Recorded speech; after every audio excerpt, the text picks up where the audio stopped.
You don't know.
Ivan, step out here.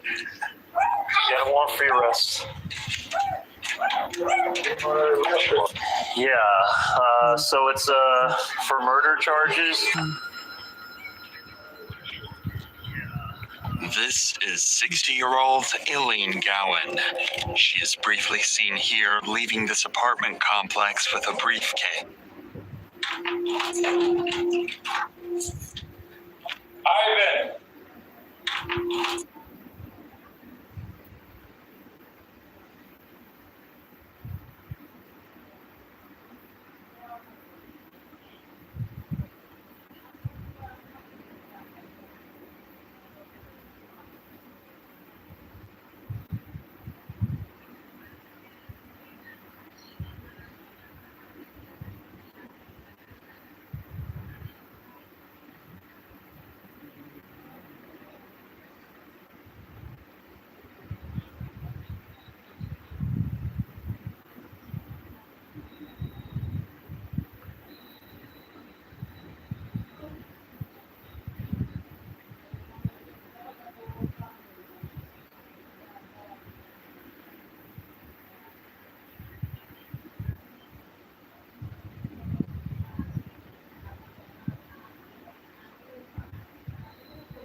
Ivan, step out here.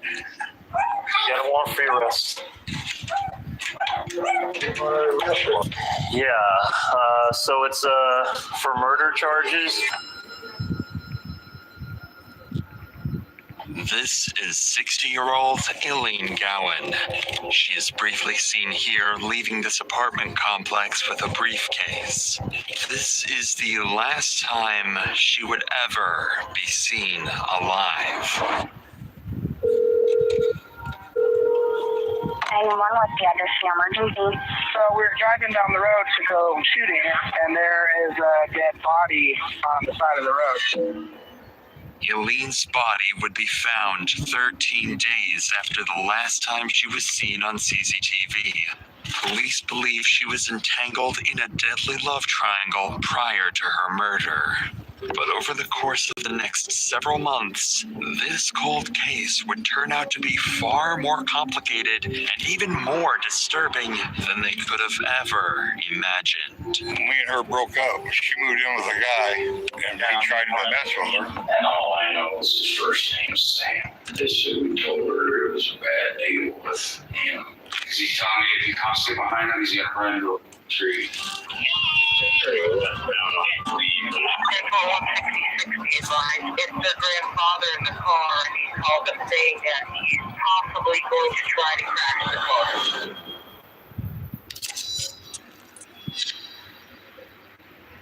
On February 13th, 2023, Eileen Gowan was seen leaving her longtime job at Sugar's Diner. She had just told her daughter over a text message that she was on her way to pick up some things from her friend Mike, who she had recently moved in with after breaking up with her ex-boyfriend, Sam Brammer, only a week earlier. Strangely, she would specify that her co-worker at Sugar's Diner would be the one to drive her there. However, as Eileen left her workplace, no co-worker would show up. Instead, strangely, her ex-boyfriend Sam would be the one to pick her up. Hours would go by, but Eileen would never show back up to Sugar's. The owner of the restaurant, Megan, would begin worrying as to where Eileen could have gone and started frantically sending her messages asking for her whereabouts. Investigation began. Detectives would begin collecting was very strange coming from Eileen, as she almost never texted, usually resorting to have ever imagined. Me and her broke up. She moved in with a guy, and he tried to mess with her. And all I know is his first name is Sam. This who told her it was a bad deal with him. Because he's telling me if he comes to behind him, he's gonna run into a tree. It's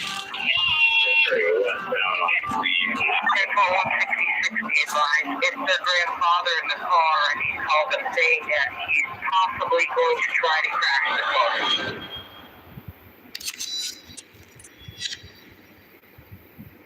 On February 13th, 2023, Eileen Gowan was seen leaving her longtime job at Sugar's Diner. She had just told her daughter over a text message that she was on her way to pick up some things from her friend Mike, who she had recently moved in with after breaking up with her ex-boyfriend, Sam Brammer, only a week earlier. Strangely, she would specify that her co-worker at Sugar's Diner would be the one to drive her there. However, as Eileen left her workplace, no co-worker would show up.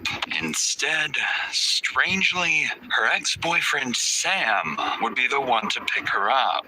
Hours would go by, but Eileen would never show back up to Sugar's. The owner of the restaurant, Megan, would begin worrying as to where Eileen could have gone and started frantically sending her messages asking for her whereabouts. But oddly, she would receive a single message back saying, "Leave me alone, I'm done." This was very strange coming from Eileen, as she almost never texted, usually resorting to phone calls, and was often extremely responsible. Something strange was going on. The day would go by, and Eileen would never be seen.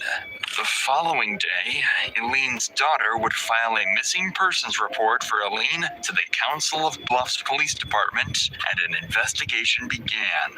Detectives would begin collecting CCTV footage from everywhere in the town to try and fully document where Eileen went the day of her disappearance. But this would be quite the lengthy process. So without anything to go by, police would start asking her family and friends.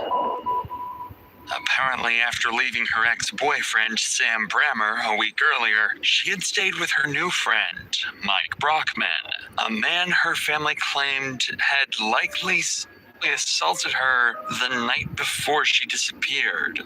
This shined a suspicious light on both of the men she was involved with, so police would bring in both Sam and Mike for interrogation and see if they could find any leads. Mike was a friend of Eileen's who met her at Sugar's and became very close over time. It was still unclear to officers what happened to Eileen. At this point, for all they know, she could have just gone MIA and taken a break from her stressful life. However, if anyone would have the clues as to where she went, it would be Mike. So basically, I mean, as you know, I talked to you on Monday, or was it Wednesday, I guess, was the first day I talked to you. I had received information from some of the family that you and Eileen were possibly in a relationship, or kind of sort of she may live with you for a few days or a week or so. But if you could just kind of go before Monday, just kind of tell us how you guys know each other, how she ended up out there at your place, that kind of thing, and then we'll kind of move from there. She was a waitress at Sugar's, and I knew her from in there, and I talked to her before and stuff like that. Mm-hmm. And then she told me, I don't know, it was like on Tuesday or Wednesday night, that she got kicked out. She needed a place to stay. I said, well, you would stay at my place for a couple of days. I think it was Friday. She called me and she said, I won't be coming back. She says, we're getting back together. Her boyfriend. Mm-hmm. And all I know is his first name's Sam. I don't know anything else about him. And so I didn't see her. And then she called me crying on that Saturday night. And she said, oh, we got into it. Can I come out for a day? I said, you can come back out. But you got to be gone Monday because I can't have this. I'm single. I don't want anything like this going on. Two initial thoughts can be made upon hearing Mike's story. On one hand, it seems like Sam was back together with Eileen, so Sam would be a much stronger person of interest, as he'd likely been the last person to see her. On the other hand, Mike may have had a deep connection with Eileen, meaning if he learned she got back with her ex-boyfriend just days after moving in with him, he could have played a sinister role in her disappearance. But detectives plan to let Mike tell his side of the story before confronting him about the suspicious relationship. So I took her to work Monday morning, a week ago yesterday, dropped her off at 5 a.m. And she was supposed to get off at, I don't know, she said 7 or 8. Her daughter was going to pick her up. She's going to go to her mom's and get her safe and take her to her daughter's. And then she was supposed to come back to work at 2 o'clock in the afternoon. Well, then I get a phone call from the bar saying, hey, have you seen her? And I said, I haven't seen her. I haven't talked to her. Nothing. Well, she didn't show up for work. She didn't show up. I said, I haven't heard anything. And I tried to contact her and couldn't get a hold of her. So I sent her a text message and I said, all your stuff that's bagged up is going to be sitting behind the bar. You got to get it. I want it out of here. I don't want to mess with any more of this. And I never, since 5 o'clock that Monday morning, I'd never had any contact with her, phone, text, or anything. And then I didn't know anything till right before you called me that she'd come up missing.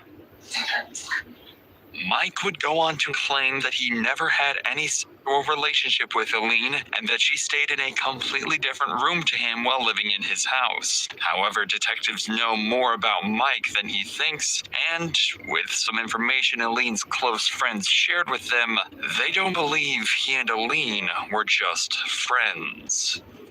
Has anybody saying to you that Eileen was saying anything about you?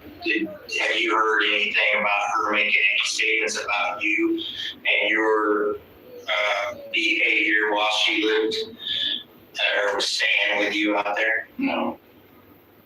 So you haven't heard that she may have made a statement that you possibly assaulted her while she was out there? No. Okay. That statement was made to a couple people that you